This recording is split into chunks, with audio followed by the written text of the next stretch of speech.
Hi guys, and welcome to another session. In this week we're going to be talking about classification and decision boundaries.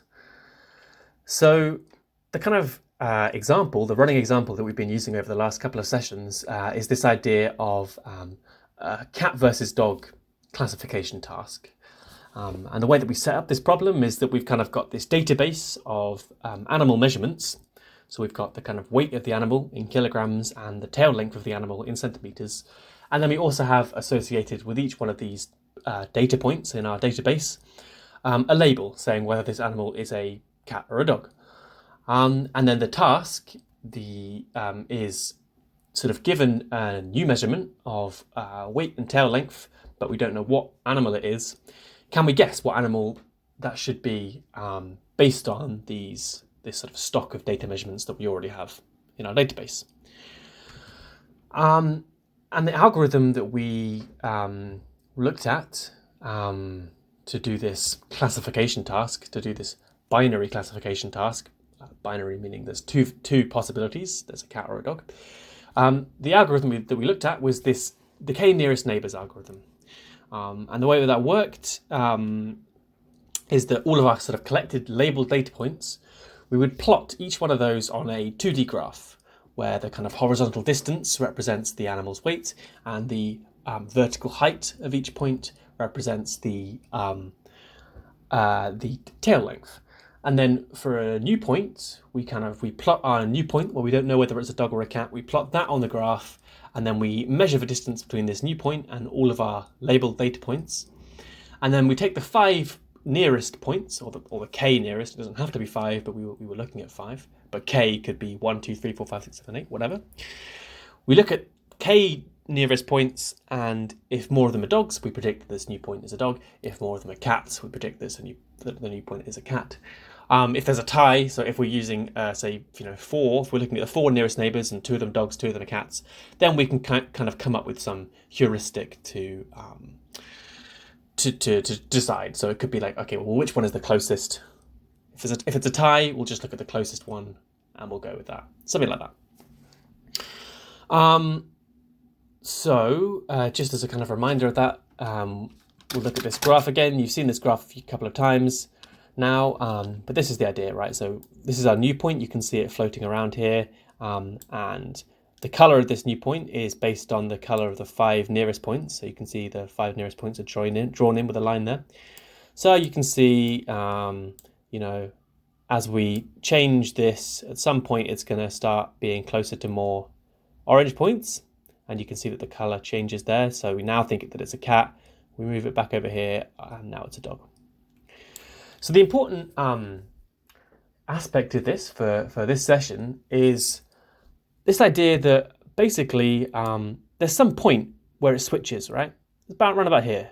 There's some kind of point where it switches from being a dog to a cat, or a prediction switches from being a dog to a cat. And the idea is basically there should be some kind of boundary in this space where if we're on one side of the boundary, we're predicting a dog. And if we're on the other side of the boundary, we're predicting a cat. And you could kind of try and work out roughly where this boundary is by sort of, moving this point around and, it switches there. Okay, so we've kind of got some kind of boundary going along here where if it's this side, it's a cat. If it's this side, it's a dog. This is kind of what we're going to be focused on. It's this dividing line, the dividing line between the sort of areas where we predict a dog and the areas where we predict a cat. And this dividing line is called a decision boundary. So we can actually draw this decision boundary in. So if we look at this graph here, this is actually the decision boundary. So everything to the right of this boundary is going to be predicted as a dog, and everything to the left is going to be predicted as a cat. For this specific algorithm, for this k nearest neighbors algorithm, I think this is with 5 neighbors.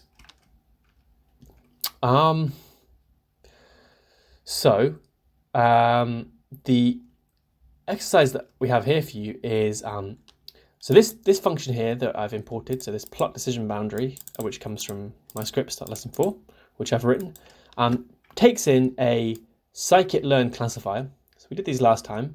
A scikit-learn classifier is a Python object from the scikit-learn package, which is able to do classification tasks. It's able to sort of train on some data, so it's able to look at the kind of data that we've got, and then it's able to make a prediction on some new data using the k-nearest neighbours algorithm.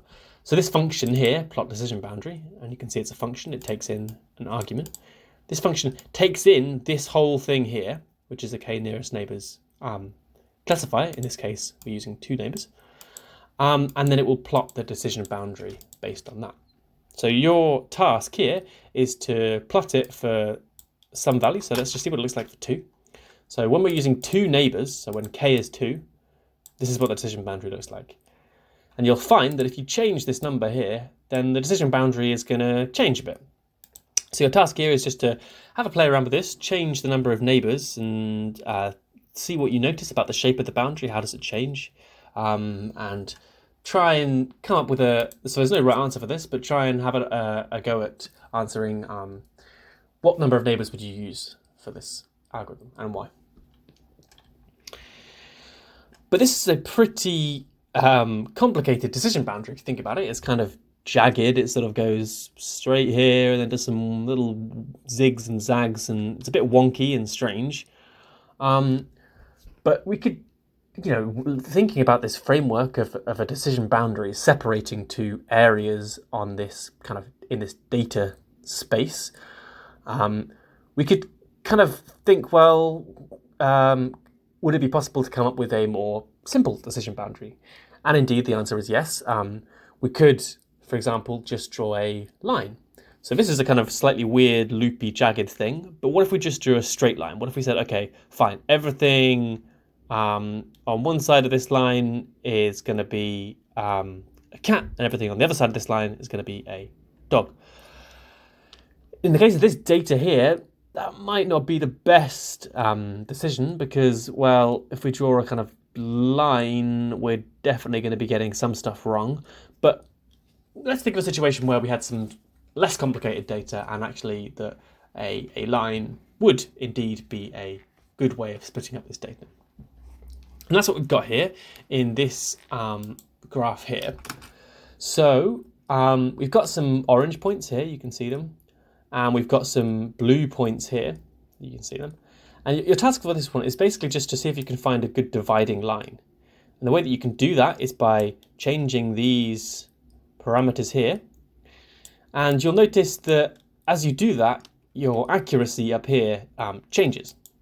The accuracy being, okay, if I say everything in this side should be orange and everything in this side should be blue, clearly there's some blue ones here in the orange side and there's some orange ones here in the blue side, so my accuracy is not going to be 100%. But can we find a line that accurately separates this data? And in this case, we're not really talking about dogs and cats anymore. We're just talking about orange points and blue points. But the idea is essentially the same. And again, we're not talking about weight and height. We're just talking about some abstract feature along this axis and some other abstract feature on this axis. So this is completely general. We're not tying ourselves to a specific example here. We're just saying, look, here's some data. Some of it is blue, i.e. it's one class. Some of it is orange, it's the other class. And it has these kind of features, which could be anything. It doesn't matter for the purpose of this discussion.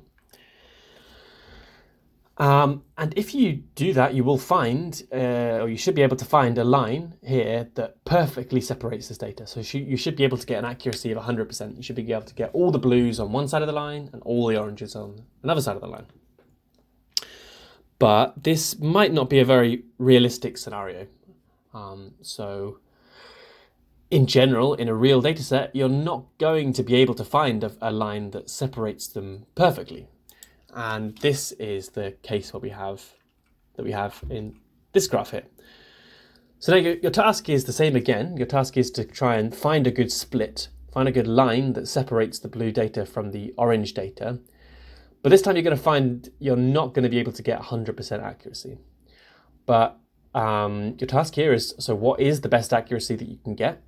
And why aren't you able to get 100%?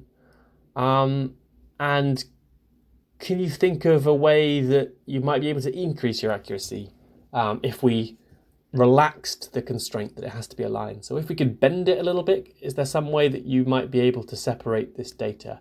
And is that a good idea? Okay, so for the second part of this tutorial, we're going to move into something which is slightly more subtle. So hopefully you've managed to follow along with the first half. So hopefully you understand that in this kind of data space, we want to separate it into regions where we're going to predict one class and a region where we're going to predict the other class, i.e. a region where we're going to predict a dog, a region where we're going to predict a cat, or a region where we're going to predict blue, and a region where we're going to predict orange. But we might want to do something a little bit more sophisticated. So if we go back up to this picture here, right? You can see that probably in this region it's going to be blue, and probably in this region it's going to be orange. And we'd say that probably like right up here is almost definitely going to be blue, and right down here is almost definitely going to be orange. But there's some kind of region in the middle here where we're not too sure. Like if we found a new data point that was here, say, should we predict that that's blue or should we predict that that's orange? Well, it's not necessarily clear. There's kind of a blue point here, an orange point here. There's some kind of uncertainty in this middle region. So we want to basically extend this idea of a decision boundary so that it doesn't just separate regions, so that we don't just say, okay, this region is definitely orange. If you're this side of the line, we're going to say you're 100%, you're definitely orange. If you're the other side of the line, we're going to say 100%, you're definitely blue. We'd like to say, well, if you're kind of really far away from the line, so let's just actually make this a bit more realistic. So you can probably find a better line, but I'm just going to say, I'm going to put the line here. So you can see we're getting 88% accuracy with this line. We're going to say this is our orange region, this is our blue region. What we'd like to say is that if we are really far away from the line into the blue region, if we're like up here, well, that's definitely going to be blue. If we're really far away from the line in this region, well, that's definitely going to be orange. But if we're sort of along the line, well, along the line, we're not really sure. It could be blue, it could be orange. And the way that we're going to kind of that we can do this is we can actually assign a probability. And we're going to talk about a probability of being blue. So we're going to say if our probability is 1, we're 100% that it's blue. If our probability is 0, then we are 0% sure that it's blue, i.e. we're 100% sure that it's orange. Okay. And we want to say basically as we move away from this line, we could say that around here, the chance is 50-50. It's about 50% blue, 50% orange. But as we move away, our probability is going to rise. So maybe here we're 60% sure it's blue. Maybe here we're 70% sure it's blue. Maybe here we're 80% sure it's blue. Maybe here we're 90% sure it's blue. Maybe here we're sort of 99.9% it's blue. And kind of in the other direction. Here it's 50-50, 60% orange, 70% orange, 80% orange, 90% orange, 99.999% orange. So how are we going to do this? How are we going to do this mathematically? So let me just show you. So this graph now is kind of reflecting that that thing that I just described in the kind of sort of darkness of the color represents we're more sure. So you can see over here it's getting quite dark blue, so we're very sure it's blue up here. Along this line, however, it's kind of white, it's kind of transparent, which means we're not quite sure. And of course down here it's deep orange, we're pretty sure that it's orange. So that's the kind of scenario we're looking for now. But how do we actually do that? We're going to have to come up with some kind of mathematical function that handles this for us. And the function that we tend to use in data science is called the sigmoid function. So I'm just going to run that for you here. So now what this sigmoid function is it starts down here at 0, and then it kind of gradually increases and increases quite rapidly. To here, it's like 50 or 0.5%, 50% or 0.5. And then up here, it goes all the way to 1. And this, along this axis here, is the kind of distance from the boundary, right? So at 0, we're like right on the boundary. And then as we move away from the boundary, we're going into the blue territory. So our probability is going up and up and up and up and up and up. Now we're moving further and further and further into the blue territory. And then right over here, we're very deep into the blue territory and we're at 1, i.e. we have a probability of 1 of being blue. So we're kind of 100% sure that it's blue when we're really deep into the blue region.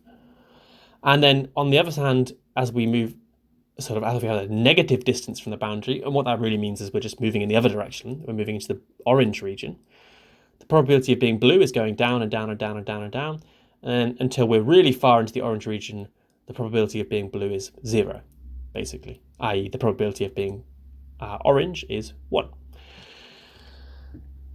And the idea is we can kind of adjust this, the rate at which our probability changes as we move away from the boundary in either direction. And this is kind of what this slider here is doing. So when we've got this parameter that tells us how quickly we should adjust our probability as we move away from the boundary. So you can see that as this parameter here, S, gets really high, we're basically saying, look, you move a little bit away from the boundary and instantly your probability should go up. You should be very sure that it's blue. And in the other direction, instantly as you move into the orange region, you should become very sure that it's orange. But on the other hand, down here, we're saying, no, that should happen much more slowly. So as you move away, your probability should just go up a little bit, a little bit, a little bit. And you have to be pretty far into the blue region before we're 100% sure it's blue. And the same in the orange direction. So this function kind of describes the transparency here, right? So a deep blue represents a kind of a 1 at this function, and a kind of deep orange represents a 0, and it's sort of going up and up and up and up and up and up a little bit. Oh, it's now at sort of 0.5 directly along this boundary, and then it's going up to 1. So that's what's going on here. Now this is basically a whole new algorithm. So we've just essentially designed a whole new classification algorithm. And this algorithm has a slightly long and annoying name. It's called logistic regression. But this algorithm can be stated exactly like this, right? First, you want to find some kind of boundary line that separates your two types of data. And the way that you do that is you kind of adjust something here. So you're adjusting a kind of, you're basically just finding a line. So any line will do. But you want to find the best line. And that has two parameters, kind of.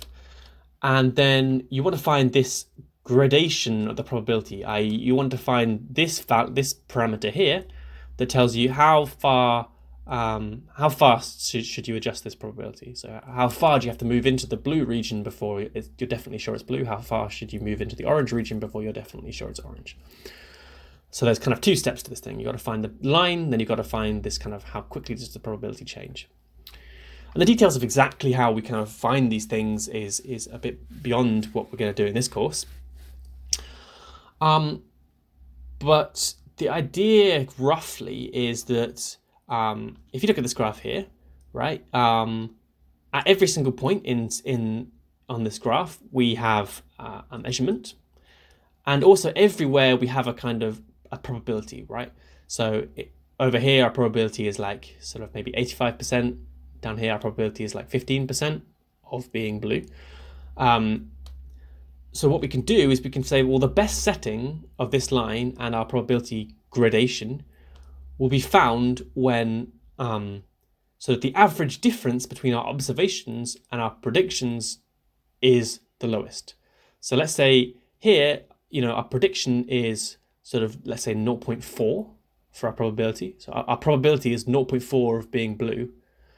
But actually we found an orange point here. So we're sort of, which is kind of 0 in this case. These are zeros and these are ones. So we've made a prediction of 0.4, but our ground truth here is 0. So we're kind of wrong by 0.4, as it were.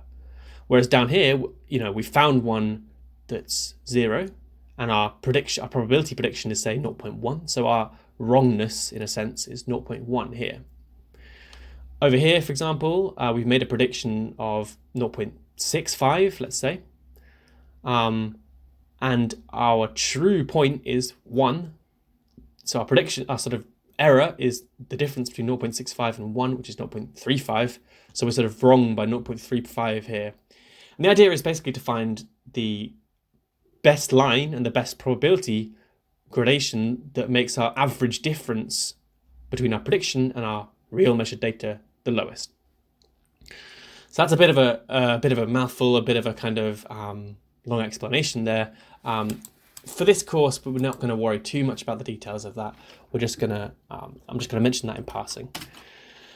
So here, what we've got is this kind of idea. So we've got 3 parameters to vary now. We've got this A, this B, and the A and B kind of adjust where the line falls, and then we've got this S, which tells us basically how quickly the probability is changing as we move away from the line. And you can see that as I'm doing this, you can see that the average difference here is changing. So it's the kind of average wrongness, in a sense, between our probability prediction and our ground truth. And the idea is the best